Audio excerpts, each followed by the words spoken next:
Now, if you're self-employed, you probably already know the cash game. Make as much income as you can, write off a bunch on your taxes to preserve some of that cash that you made. Great for taxes, but this is actually terrible for mortgages. Now, what if there's a way to use your actual income that's coming in without accounting for all the different math that comes into play when you're dealing with Uncle Sam? So today we're going to break down bank statement loans. This is a lifeline loan product for freelancers, entrepreneurs, business owners who really don't fit inside Fannie or Freddie's box. Hi, I'm Jeremy. I am a certified mortgage advisor based in Phoenix, Arizona.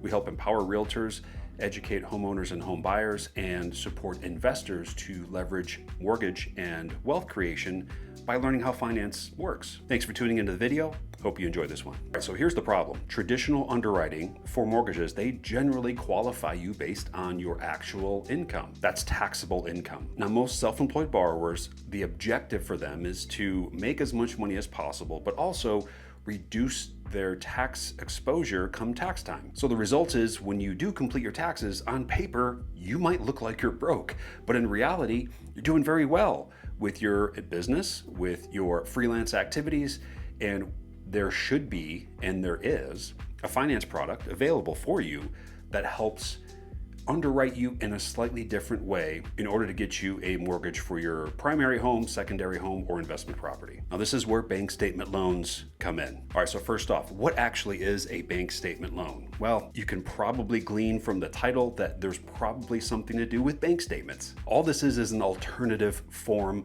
of income documentation. So what we're going to do is we're going to end up using 12 months or 24 months of bank statements. They can be personal bank statements from your personal account, or they can be business statements from your business account. And this is what we're going to use to determine your income in lieu of using tax returns. Now, this will be available for sole proprietors.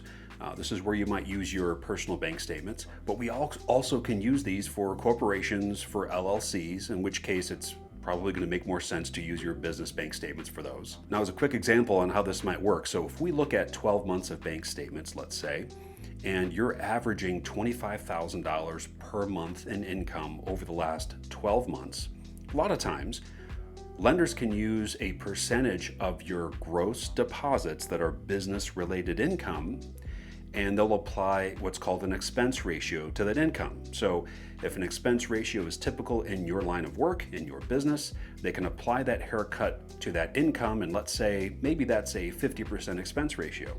So if we can show $25,000 on average per month coming in, they apply a 50% expense ratio, that would allow you a $12,500 per month gross income to be used for calculations on debt to income and for your overall loan eligibility. Now, another component of the bank statement loan is that if you have a CPA, hopefully you do, and that CPA can attest that your actual expenses for your business are less, we can oftentimes use a CPA letter or some other CPA attestation, if you will, to provide to the underwriter to show them, hey, this business has a expense ratio of 25% or 20%, even 10%, which means that $25,000 gross business deposit income per month, we're actually able to use a lot larger of a percentage of that figure than just 50%. So as far as the documents that you're going to need for a business statement loan underwrite, you're going to need bank statements to start. So you're going to need 12 to 24 months of statements. Sometimes people ask me, Jeremy, is there a benefit to using 2 years versus 1 year? And I usually will say, well, the more the better. If we go back 24 months and we can show even a stronger average income compared to the last 12 months, that could serve as a positive. That could serve as a compensating factor. So it will take a little bit of conversation between us, maybe even reviewing those bank statements to see if that's a good idea. Now, we'll also need a CPA letter, oftentimes to lower that expense ratio so you're able to use more of your business deposits in those accounts for 12 or 24 months. Now, business license and entity documentation would also be super helpful. It does show the underwriters that there is a legal business operating and this business is in good standing. We have an EIN letter, we have some articles of incorporation, and perhaps an operating agreement to outline how the business works and who's responsible for what, as well as all the membership percentages involved. Some lenders might even require a P&L, depending on the type of business it is. And then we'll also need to show some reserves. Now, the asset statements or the bank statements that we're using, they can also serve to show your reserves. In some cases, you might need 6 months, 9 months, or 12 months of reserves on hand. And reserves are nothing more than the amount of months of that new mortgage payment that you're going to have after closing that you have on standby. And those reserves are generally used in case, the underwriter wants to make sure if there's an adverse event that you have some money on hand to make that mortgage payment. Lastly, you're going to need a credit report. So FICO score and your credit report are still important and a key component of the bank statement loan. Now, for sole proprietors, if you do have bank statements, great, 12 or 24 months, perfect. We also might need to show some verification that the types of deposits coming in are actually affiliated with your business and with the business income that you're generating. So what underwriters like to look at is if they see a lot of transfers going into the account, in and out, and those transfers, let's say they're coming from one of your other accounts, and we'll see the transfer activity coming in and going out. Some of those activity items are probably not going to be used for income because it's hard to make sure that the numbers coming in, the dollars coming in, are actually associated with your business income. So sometimes I'll get bank statements and there's a whole lot of transfers going in and out. Then we have to dig a little bit deeper and then we realize, there's income coming in from another bank account source. We have to look at that bank account and those statements and those sorts of things. So make sure that when we have this conversation up front that we know where all of the business income is coming in. Those are the statements we want to utilize for this bank statement loan. All right, so huge advantages here. The advantages with a bank statement loan is you do not need to show any tax returns. You can oftentimes qualify with a higher income, potentially a higher income than a normal loan. This is ideal for business owners with a large amount of tax write-offs. You can use personal or business deposits. You do have some flexibility in the structure of the loan and the type of use for this property. So this could be for a primary home purchase, could also be for a secondary home or an investment property purchase. And then some lenders that we have access to, you can go up to 90% of the purchase price if you're making a purchase, and oftentimes 85 to 90% on the value for a refinance of the appraised value. So in reality, if you're looking to make a purchase and you've been told maybe that you need 20% or even more to put down on a bank statement loan, well, that's just not true. We can do that for as little as 10% down, assuming that the income is strong and supports our liabilities as well as the new payment that we're going to have, and also your credit score is a big factor. Now, as far as drawbacks and maybe some limitations, one of the biggest drawbacks that people will realize as soon as you start this process is the bank statement loan interest rates are going to be higher than your normal FHA, VA, or conventional loan interest rates. Now, what does that number look like?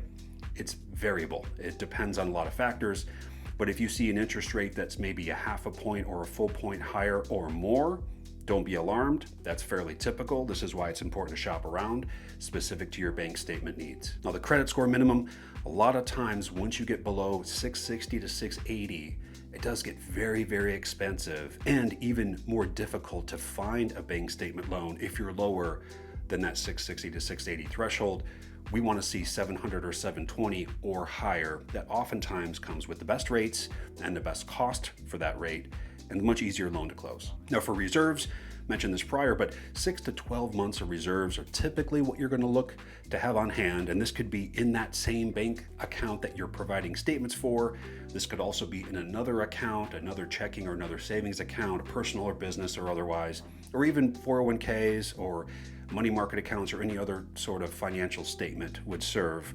As long as they are liquid funds that you would have full access to, you can use those dollars for your reserve requirements. A down payment, I would always suggest to have as much on hand for a down payment as possible. It is true in a lot of cases you can put 10% down, but I would probably budget anywhere from 10 to 20% down. Now, this depends on the income that we underwrite and how much we can show for your income versus what your liabilities are going to look like, as well as your new mortgage payment. Now, the debt to income limits, anywhere from 45% up to 50% is where your debt to income threshold is going to be. And the only negative to that is if you're looking at a Fannie Mae or Freddie Mac loan, a lot of times the debt to income threshold is a little bit lower at 43%. So it's pretty close, but it does give you a little bit more wiggle room. As far as loan type, there are a lot more adjustable rate mortgages in the bank statement area than you might find in a traditional Fannie Mae or Freddie Mac or government loan scenario. So ARMs are a little bit more common. So when you do start shopping around for your bank statement loan, you can look at adjustable rates and fixed rates and just compare those two, along with your longer term goals, to see if an adjustable rate even makes sense. Now, the last drawback, it just has to do with the loan type. Okay, now this is a non-QM loan. This is a non-qualified mortgage, meaning that lenders oftentimes create a lot of the criteria so that when you're in the process of getting approved, you might find differences between lender A, lender B, and lender C, and that's normal. So you just have to know what the differences are, because the underwriting rules will vary a lot more than your traditional Fannie, Freddie, or government type loan. All right, so here's your ideal borrower profile if you're going to seek a bank statement loan, okay? It's wise to have been in business and been operating as a business with that income coming in for at least 2 years. And also, it's wise to show that your business has been around for at least 2 years. Not just you've been making income as a business, but that your business has actually been around for a couple years or more. They also like to see consistent monthly deposits. Now, I have a client right now that is a developer, right? And there is a massive amount of deposits that come in. They're not typically done every month. It might be every other month or every third month.